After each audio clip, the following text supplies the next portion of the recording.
Because narcotics K-9s that smell marijuana in Ohio will need to retire. And there's a proposal that would help police forces foot the bill, you guys. Nearly 300 drug-sniffing dogs in Ohio will need to retire in the near future as legalization of cannabis has rendered their marijuana-smelling snouts a liability for law enforcement across the state. Several agencies, including the Ohio State Highway Patrol, have already begun replacing their marijuana-impaired canines with narcotics dogs not trained to root out cannabis. Others have plans to quickly phase out their canines for fear of the legal ramifications for their alerts. The latest state to legalize adult use marijuana is Ohio, is also the latest state forcing to blow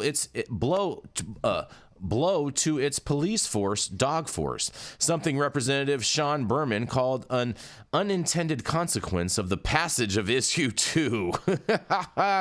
Dogs trained to detect marijuana cannot reliably be retrained to forget it, meaning any alert they give to the presence of narcotics can be challenged in court.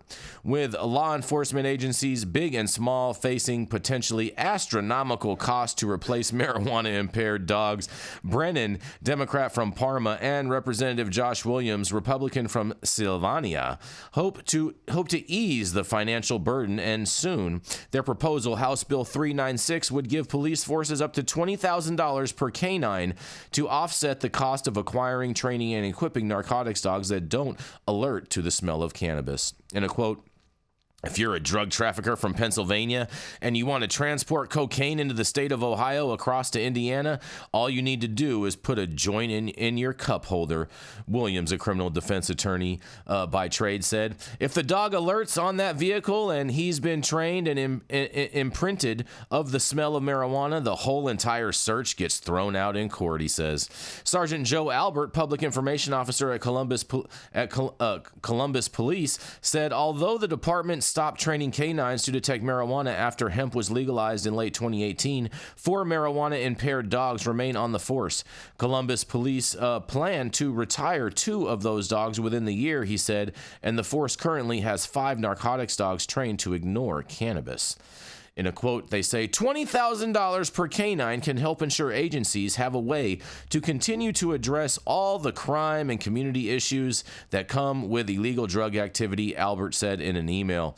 No marijuana-impaired dogs remain on the Ohio State Highway Patrol's K-9 unit, and the patrol stopped training marijuana-impaired dogs back in 2018. They said its public information officer, but the patrol has retired at least 4 narcotics dogs since issue 2 passed in last November. Although it's not clear how many were retired specifically for being trained to detect cannabis, smaller police departments with smaller budgets and fewer dogs face potentially significant cuts to their canine units. Brennan said his hometown department in Parma, for instance, will have to retire 3 of its 5 dogs, and Chiliote's police 2 canines are both trained to detect cannabis, according to the department's website. There are 298 marijuana-smelling narcotic canines in Ohio, according to data Brennan received from the Ohio Police Officers Training Academy, and under Williams and Brennan's bill, the state would allocate $6 million to kickstart the transmission from marijuana-impaired canines. After that, remaining cannabis-smelling canines would be replaced with money from the Cannabis Social Equity and Jobs Fund, a fund created from tax revenue from eventual adult use sales. Other states have grappled with the retiring of police dogs in Massey after the legalization of marijuana. In Colorado, for instance, a court ruling solidified concerns that marijuana-impaired dogs or marijuana-imprinted dogs would threaten the admissibility of their drug alerts in court. A slate of narcotics canines were retired in Virginia after its legislature passed a law banning police stops for searches based solely on marijuana odor, and as lawmakers' proposals to regulate marijuana remain at a standstill in the legislature, Brennan and Williams hope their bill, which has 30 co-sponsors, can move quickly before the consequences play out in the police departments or in court. In a quote, "I don't think that anybody that voted for issue 2 saw that this would be a problem, and I've never talked to anybody anybody that is anti-police K-9, Brennan said. HB 396 has been referred to in the House Finance Committee and is awaiting its first hearing. Well, what do you guys have to say about all these K-9s losing their jobs and having to go on the Paw Patrol to look for work in the unemployment line? What do y'all think about this? I want to rescue them. You want to rescue them? Yes. Oh my goodness. She wants to rescue them. Oh man, they should be problematic. Service dogs or something. This you can't teach a dog two tricks. So like once they're trained this, you're not going to train them to forget it. So it's kind of pointless for that, Elise. Yeah, that is what's interesting. How do you make them forget that? Well, which is why they should just be able to be rehomed in a place where they don't have to work and be sniffing out cannabis. Maybe they could be service dogs for patients. That's what I was going to suggest. Is like, yeah, like they should be sending these dogs to those schools to go and help like wounded warriors and stuff like that.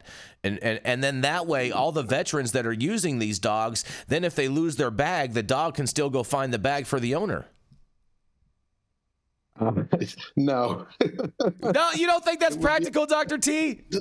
The dogs would freak out every time you're the wounded warrior rolled the joint, and this would become a problem. Man, he just they've got to excited. go to people who don't use cannabis. Oh, they got to go to people that don't use cannabis. Man. Yeah. Well, I can't take them, and neither can you. No. What I can tell you is cannabinoids don't smell at all. What dogs are smelling when they smell cannabis is terps. Actually beta-caryophyllene. Caryophyllene oxide. Yep. Caryophyllene oxide, which is actually the plant makes caryophyllene. The oxide of caryophyllene is actually a degradation product, so it's aged caryophyllene is what they're honing in on. So maybe, your cannabis varieties don't have that. So. Oh no, man! Oh man! Well, all cannabis has beta-caryophyllene, and then if you just have maybe not the oxide. Yeah, maybe right. Not the oxide. Right. Man, oh man! These poor dogs, they're all going to be out of work, and you know what? Fortunately, these dogs don't get paid, so it's not really going to affect the budget in these municipalities all that much. They just have to go and. I mean, they could always donate them to their local pound, right? That could always work too, right? No, Elise is shaking her head. As long as nobody smokes weed at the pound.